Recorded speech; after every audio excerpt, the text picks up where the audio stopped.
Assalamualaikum warahmatullahi wabarakatuh. Perkenalkan, nama saya Sinta Hanafia dari Teater Kita Angkatan 13. Saya akan menampilkan monolog dengan naskah Koruptor Budiman, karya Agus Nur. Tolong, tangkap saya. Saya ingin menjadi koruptor yang baik dan benar. Saya ingin memberi contoh kepada rekan-rekan koruptor lain. Tak baik melarikan diri. Lebih baik duduk tenang di pengadilan. Kalau ingin sembunyi, bukankah persembunyian paling aman bagi koruptor justru ada di pengadilan? Kita nggak bakal diperlakukan macam maling ayam. Paling ditanyai sedikit-sedikit, basa-basi, minta bagian hasil korupsi. Tak ada ruginya kalau kita berbagi rezeki sama hakim, jaksa, polisi. Anggap saja zakat buat mereka. Toh itu juga bukan uang kita. Makanya saya di sini minta diadili. Saya tak hendak membantah urusan para pengacara saya itu, karena untuk itulah mereka dibayar, membuat saya kelihatan tidak bersalah. Saya hanya ingin meluruskan anggapan keliru yang menyatakan koruptor macam saya tak lebih benalu bangsa tak berguna. Koruptor macam saya jelas aset bangsa. Kamilah yang menggerakkan roda perekonomian. Dengan korupsi, uang jadi terdistribusi. Jadi pemerataan, seperti pembangunan, korupsi juga ada di segala bidang. Kami tak pernah menikmati buat diri kita sendiri. Kami ikut menyumbang pembangunan rumah ibadah, menyantuni anak yatim, membantu korban bencana, menyokong olahraga, iuran 17-an, dan banyak sekali. Karena sebagai koruptor yang baik, kami tahu cara mengelabui. Duduk di depan bila ada hajatan, dan diminta berbicara di pengajian. Naif bila para mahasiswa terus menuntut koruptor di penjara. Nanti malah repot, mesti bikin banyak sekali penjara. Karena 70% warga republik ini pasti akan masuk penjara. Tidaklah itu hanya menghabiskan anggaran belanja negara. Percayalah, biaya memenjarakan koruptor jauh lebih tinggi dibandingkan dana subsidi BBM yang dialokasikan untuk mengatasi kemiskinan. Jadi, memenjarakan koruptor itu justru kontraproduktif bagi keuangan negara. Daripada uang dihambur-hamburkan membangun penjara, lebih baik uang itu kami korupsi, lalu kami bagikan secara adil dan merata. Itu namanya korupsi yang adil dan beradab, sesuai Pancasila. Atau, biar terdengar lebih trendy, itulah prinsip demokrasi, mesti ada distribusi kekuasaan yang sama antara eksekutif, legislatif, dan yudikatif. Korupsi yang demokratis pun begitu. Eksekutif, legislatif, yudikatif dapat kesempatan dan keuntungan yang sama. Koruptor ibarat lokomotif demokrasi yang membawa gerbong-gerbong keuntungan dan semua orang berebut ingin naik dan menikmati. Karena itulah memberantas korupsi sama saja menggulingkan gerbong-gerbong demokrasi. Itu berbahaya, bisa menimbulkan keonaran para demonstran bayaran. Sebagai koruptor yang baik, tentu saja saya tidak ingin hal itu terjadi. Karena itulah memberantas korupsi sama saja menggulingkan gerbong-gerbong demokrasi. Itu berbahaya, bisa menimbulkan keonaran para demonstran bayaran. Sebagai koruptor yang baik, tentu saja saya tak ingin itu terjadi. Saya koruptor cinta damai. Tolong, jangan terlalu pojokkan kami. Kalau soal unjuk kekuatan, kami juga bisa menggalang aksi besar-besaran.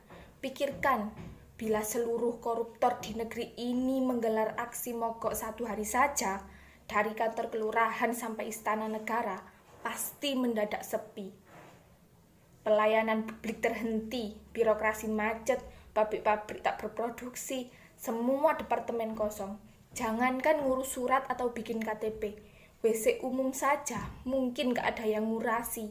Karena semua koruptor mogok, seperti lakon Lysistrata ketika seluruh perempuan memboikot laki-laki. Kalian akan pusing sendiri. Kalian akan melihat betapa berkuasanya kami. Kami ada di setiap sendi negeri ini. Bagaimana cara kalian membasmi?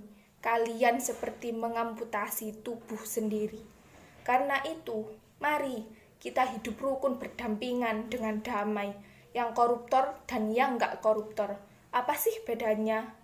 MH Ainun Najib bilang, kesalahan hanyalah kebenaran yang tertunda.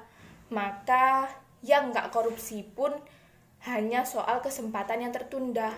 Koruptor atau bukan, menyitir si Jalang Khairil Anwar, semua akan dapat tempat, semua akan dapat giliran. Karena daripada itu, marilah kita mulai belajar menerima kenyataan betapa korupsi memang sudah menjadi suatu yang menyenangkan di Republik ini. Anggap saja koruptor itu sebagai bagian dari perekonomian kita. Sudah numpuk utangnya, banyak pula koruptornya. Atau ini ibarat kita mulai lokalisasi, sudah bayar terkena raja singanya pula. Saya tidak malu mengakui kalau diri saya memang koruptor. Saya malah bangga bisa mengaku begitu, seperti terlepas dari beban saya. Sekarang saya jadi bisa lebih rileks. Saya siap dihukum dengan cara sebenar-benarnya. Saya tak cari sensasi dengan semua ini. Saya justru ingin memberikan tauladan bahwa koruptor pun bisa menjadi seorang yang budiman.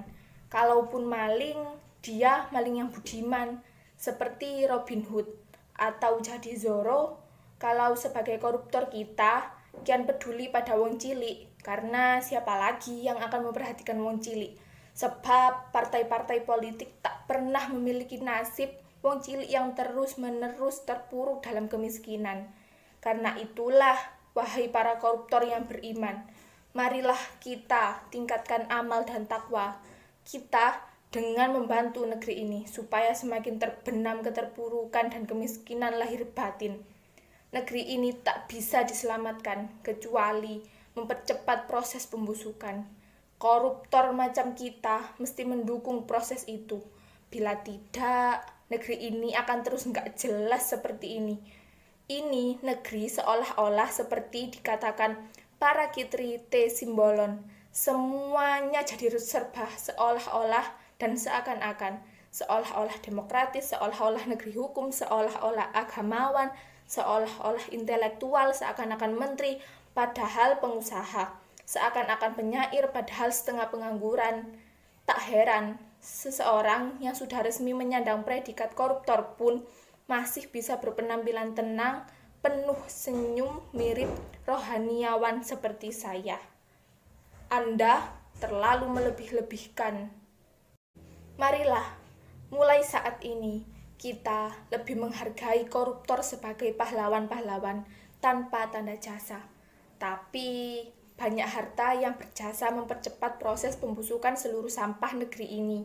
Anggap saja ini proses evaluasi untuk menghasilkan pembuahan.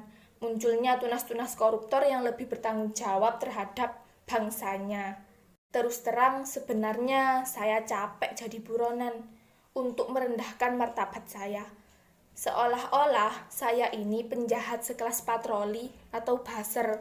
Makanya lebih baik saya istirahat nyaman di penjara, ketemu koruptor kolega-kolega saya yang lainnya. Kumpul bareng, korupsi tidak korupsi, asal kumpul. Kalau semua rukun kan enak. Lihat saya, masih tetap sehat walau kelihatan tambah kurang waras. Hanya saja kadang saya tetap heran dengan aparat kita. Kenapa masih sungkan-sungkan menangkap koruptor kakap macam saya? Ketika saya datang, mereka malah sembunyi. Barangkali para aparat hukum itu memang benar-benar percaya bahwa koruptor seperti saya ini memang aset bangsa yang mesti dilindungi. Hingga meskipun koruptor seperti saya sudah berada di penjara, masih saja terus diberi keleluasaan untuk secara sistematis melakukan korupsi dengan baik dan benar, secara murni.